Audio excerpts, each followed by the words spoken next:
Hello बच्चों, आज कक्षा 5 में हमारा विषय है गणित और उपविषय गुणनखंड एवं साझा गुणनखंड।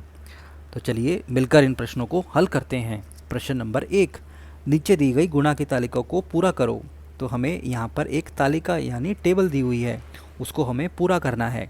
तो जैसे 1 गुणा 1 1, 1 गुणा 2 2, 1 गुणा 3 3, इसी तरह 6 गुणा 3 18 और 12 गुणा 12 144। इस तरह से आप इस टेबल को या तालिका को पूरा कर सकते हैं। आप इस वीडियो को पॉज करके या इसका स्क्रीनशॉट लेकर अपनी वर्कशीट यहाँ से कंप्लीट कर सकते हैं। प्रश्न नंबर 2, नीचे दिए गए 18 के गुणनखंड वृक्ष को देखिए और 18 का एक दूसरा गुणनखंड वृक्ष दिए गए खाली स्थान में बनाइए। तो पहला है 18, तो 18 को हम लिख सकते हैं 9 दूनी 18। अब 2 के आगे टुकड़े नहीं हो सकते, लेकिन 9 के हो सकते हैं। जैसे 6 3 तिया 9, तो हम यहाँ लिखेंगे 3। 18 को हम लिख सकते हैं 6 तिया 18, तो हम लिखेंगे 6 और 3। अब 3 के आगे टुकड़े होंगे नहीं, तो 6 के होंगे, तो 6 के होंगे 3 दूनी 6। इसी तरह ये 3 और 2 के भी आगे टुकड़े नहीं हो सकते, तो ये वृक्ष यहाँ पर पूरा होता है। अगला देखते हैं। प्रश्न नंबर 3, दो अलग अलग तरीकों से 24 के गुणनखंड वृक्ष बनाइए। तो 24 का गुणनखंड बन सकता है 12 दूनी 24, तो हम लिखेंगे 12 और 2, जो कि 12 दूनी 24। अब 12 को इस तरह लिख सकते हैं 4 तिया 12, तो 4 और 3, और 4 को हम आगे लिख सकते हैं 2 दूनी 4, 2 और 2। इसी तरह 24 को हम लिख सकते हैं 8 तिया 24, 8 और 3। अब 8 को लिखा जा सकता है 4 दूनी 8, तो यहाँ लिखेंगे 4 और 2। 4 को भी आगे लिखना चाहे तो हम लिख सकते हैं 2 दूनी 4, तो इसके भी होंगे 2 और 2। अगला प्रश्न करते हैं। प्रश्न नंबर 4, 40 के गुणनखंड लाल वृत्त में लिखिए और 60 के गुणनखंड नीले वृत्त में लिखिए। 40 और 60 के साझा गुणनखंड बैंगनी भाग साझा भाग में लिखिए। तो सबसे पहले हम 40 के गुणनखंड लिखते हैं। तो 40 के गुणनखंड होंगे 1 2 4 5 8 10 20। इसी तरह 60 के गुणनखंड होंगे 1 2 3 4 5 6 10 12 15 20 30 और 60। अब इनके हम साझा गुणनखंड निकाल लेते हैं जो दोनों में कॉमन है। जैसे 1 2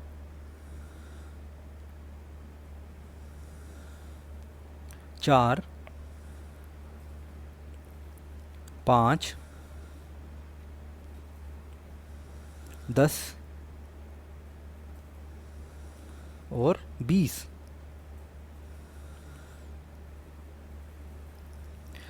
तो अब हम 40 के गुणनखंड लिखते हैं जो कि कॉमन नहीं है। तो 40 का गुणनखंड है 8।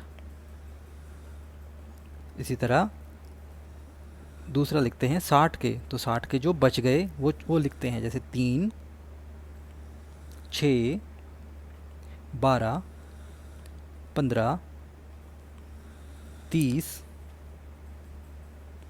और 60। अब हम साझा गुणनखंड को इस साझे भाग में लिखेंगे। तो यहाँ पर हम लिखेंगे 1 2 4 5 10 और 20। अगले प्रश्न पर चलते हैं। प्रश्न नंबर 5, निम्नलिखित के उत्तर लिखिए। 30 के गुणनखंड। तो हम लिखते हैं पहले 30 के गुणनखंड। तो 30 के गुणनखंड होंगे 1 2 3 5 6 10 15 30। गुणनखंड वे संख्याएं होती हैं जो उस नंबर को पूरी तरह से विभाजित करें। इसी तरह 45 के गुणनखंड हम लिखेंगे तो वो होंगे 1 3 5, 9, 15 और 45। अब हमें लिखने हैं 30 और 45 का सबसे बड़ा साझा गुणनखंड। तो पहले हम इनके सभी साझा गुणनखंड लिख देते हैं। जैसे पहला है 1, 3, 5 और 15। तो इन चार में से हमारे पास सबसे बड़ा साझा गुणनखंड होगा 15। तो हमारा उत्तर होगा 15। अगला है 14 के गुणनखंड। 14 के गुणनखंड होंगे 1, 2, 7, 14। 28 के गुणनखंड।